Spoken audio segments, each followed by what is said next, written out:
কলেমা কয়টি? চারটি। এই চারটি কলেমার নাম কি কি? কলেমা চারটি, একটা হলো ইয়াসিন, একটা আলহামদুসুরা, আর কি চারজন খলিফার নাম বলুন। ইসলামিক সব প্রশ্নগুলো ইসলামিক।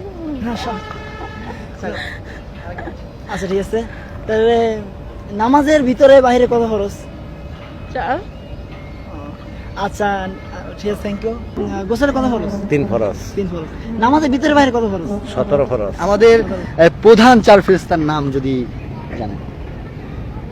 প্রধান চার ফেরেস্তা হচ্ছে আজাজিল ফেরেস্তা, তারপরে আমি ভুলে গেছি যদিও, কিন্তু মনে আসতেছে না। মনে করার চেষ্টা করেন। আপনার ভুলে গেছি ভাই। আচ্ছা, কিয়ামতের ময়দানে সর্বপ্রথম কোন প্রশ্নটি আল্লাহ জিজ্ঞেস করবেন? কিয়ামতের ময়দানে সর্বপ্রথমে কোন প্রশ্নটি জিজ্ঞেস করেন পারলাম না। এই চারটি কালিমার নাম কি কি? নামাজ, তো নামাজ, রোজা, হজ, যাকাত, কালেমা, কালেমা তৈয়ব, কালেমা শাহাদাত, কালেমা তানজিদ, কালেমা রাদ্দুঘর। কালিমা তাইয়্যিবা, কালিমা শাহাদাত, কালিমা তানজিদ, কালিমা তাওহীদ। ভাইয়া, এই চারজন খলিফা আছে, তাদের নাম কি আপনি বলতে জানা পারবেন? আছে কিছু। আলী, তারপরে হুসাইন, হাসান তার ছেলে, এই সমস্ত মানে কিছু আমাদের নবী করিম সাল্লাল্লাহু আলাইহি সাল্লাম আছে, তাদের কিছু নাম জানা আছে। কিন্তু আপনি যে প্রশ্ন করছেন খলিফা, চারজন প্রধান খলিফা। হ্যাঁ, কিন্তু এই মানে এটা আমার জানা নাই অ্যাকচুয়ালি। আচ্ছা আচ্ছা, আরেকটা প্রশ্ন। কিয়ামতের মাঠে সর্বপ্রথম কোন প্রশ্নটি আগে করা হবে? কিয়ামতের মাঠে সর্বপ্রথম প্রশ্ন না, আমার জানা নাই। আচ্ছা, চার খলিফা প্রথম দিক কি জানি ভুলে গেছি। হ্যাঁ বলেন। কি মানে আমার কত বছর আগে মাদ্রাসায় পড়ছেন? মাদ্রাসা সালাম দিছি কিছুদিন হয়েছে। কোথায় পড়ছেন? এই শ্যামপুর মডেল মহিলা মাদ্রাসা। হযরত আবু বকর, হযরত আলী রাদিয়াল্লাহু তাআলা আনহু, হযরত উসমান, হযরত ওমর। আমাদের মুসলমানের এই চার খলিফার নাম কি বলতে পারবেন? হানিফি, মাদ্রাসায় পড়ছেন? হানিফি, মালিকি,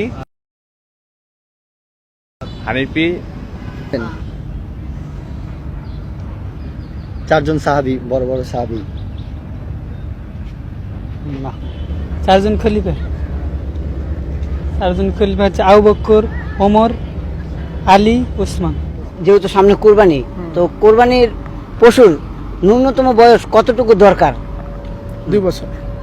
আর যদি স্বাস্থ্য ভালো হয় তাহলে 1 বছর। না, এটা 2 বছর উপরে যাইলে 2.5-3 বছর। জি। আর এখানে কথা আছে, গরুর শিং উঠতে হবে, ও কান, ওগুলো লেজ তো- সবগুলা ওগুলো তো পরের ঠিক থাকতে বিষয়। হবে, তাহলে যদি কোরবান একটা হবে। এর নামাজ বাছুর কোরবান হবে না। মানে 1 বছরের মধ্যে পরিপূর্ণ আর কি জবাই দেওয়ার মতো হয়। নামাজের ভেতরে মোট কতটি ফরজ? নামাজ ভিতরে 17 ফরজ। হযরত মুহাম্মদ সাল্লাল্লাহু আলাইহি ওয়াসাল্লাম কত খ্রিস্টাব্দে জন্মগ্রহণ করেন? তা বলতে পারবো না সঠিক। আচ্ছা, তিনি কত বছর বয়সে নবুয়ত পেয়েছিলেন? তা বলতে পারবো না, কিন্তু একটা জিনিস সঠিকভাবে না জানা পর্যন্ত মানে কিছু বলা ঠিক না। আচ্ছা, কালেমা চারটি নাম বলেন আপনি, তাইলেই শেষ। কালেমা চারটির নাম, যেমন চারটি কালেমার নাম। যে কোনো না, চারটি কালেমা, চারটি আমাদের। এই চারটি কালেমার নাম কি কি? মানে 5টা কলমা জানি, কিন্তু একটাই বলেন, চারটি কালেমার নাম বলেন। কালিমা শাহাদাত, কালিমা শাহাদাত, তারপর এলো কালিমা তামজিদ, কালিমা তাওহীদ, কালিমা তামজিদ। আমাদের, আপনি মুসলমান? জি। আমাদের প্রধান চার কালেমাগুলো কি কি? কালেমা তাইয়্যিব, লা ইলাহা ইল্লাল্লাহ। পুরোটা বলা লাগবে না, আপনি নামগুলো, কালেমার নামগুলো বলে গেলেই চলবে। কালেমা,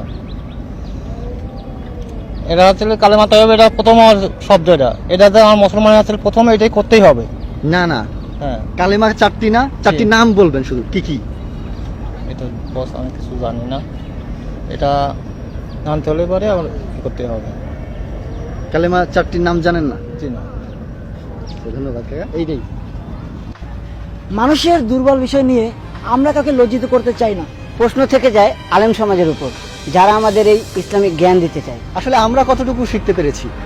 আলেম সমাজ কি আমাদের থেকে দূরে, নাকি আমরা ইসলাম থেকে দূরে? এই প্রশ্ন রইল আপনার কাছে। দেখা হবে আগামী পর্বে কোন একটি বিষয় নিয়ে। আসসালামু আলাইকুম। ইসলামিক কিছু প্রশ্ন ধরে কাকা একটু যাদের জানা থাকলে উত্তর, ঠিক আছে? না, আমার দিকে আসেন, আমি নতুন আইছি। নতুনই তো, আমরা নতুন। নতুন আজ গাইছে ইসলামী ঘোষণা সকলেই জানে কম বেশি